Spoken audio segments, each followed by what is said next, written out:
السلام عليكم ورحمة الله وبركاته. ازيكم عاملين ايه؟ يا رب تكونوا بخير. في الفيديو ده يا جماعة ان شاء الله انا هعرفكم الذكر من النتاية في الحمام. طبعا الطريقة ديت بإذن الله انا كنت طبعا عامل لكم من فيديوهين كده يعني ذكر من النتاية، بس طبعا الفيديو ده هعرفكم الذكر من النتاية على الطريقة التايلاندية. في واحد تايلاندي جنسيته تايلاندي يعني كان عامل فيديو على اليوتيوب معرف يعني ايه الذكر من النتاية. فانا دلوقتي طبعا هقول لكم عامل يا جماعه دلوقتي الذكر من النتاية وبعدين هوريكم نظر. طبعا يا جماعه الذكر بيطلع عن النتاية عشان خاطر يخصبها. طبعا النتاية بترفع ديلها لفوق والذكر بينزل ديله لتحت عشان خاطر يخصبها. دلوقتي بقى هوريكم عملي. دلوقتي يا جماعه انا جبت نتاية اهيت. طبعا دي نتاية كراكندي. طبعا انا جبت الجوز ده بالذات الكراكندي ده عشان طبعا ديله بيبقى ابيض، وطبعا ديله فرد الحمام بيبقى طويل وديله بيبقى طويل عشان خاطر يبقى واضح قدام حضراتكم. طبعا انا بمسك النتاية كده وبمسك رجليها كده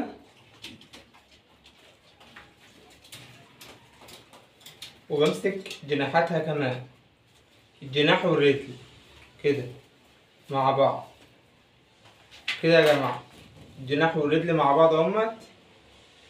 وامسك الراس بتاع فرد الحمام اهيت، انزلها تحت كده اغميها خالص. شايفين يا جماعة؟ شايفين يا جماعة فرد الحمام؟ باخد جناحه لتحت ودماغه بغطيها خالص، تلاقي النتاية رفع ديلها لفوق اهيت يا جماعة، واضحة خالص اهي. رفع ديلها لفوق اهي اهيت يا جماعة، رفع ديلها لفوق خالص اهي.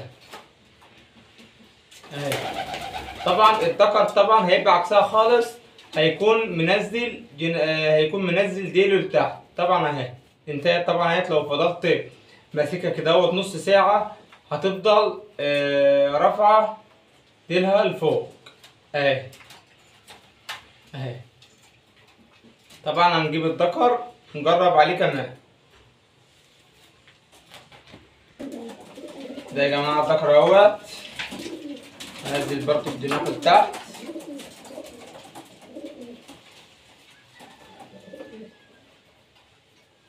امسك رجله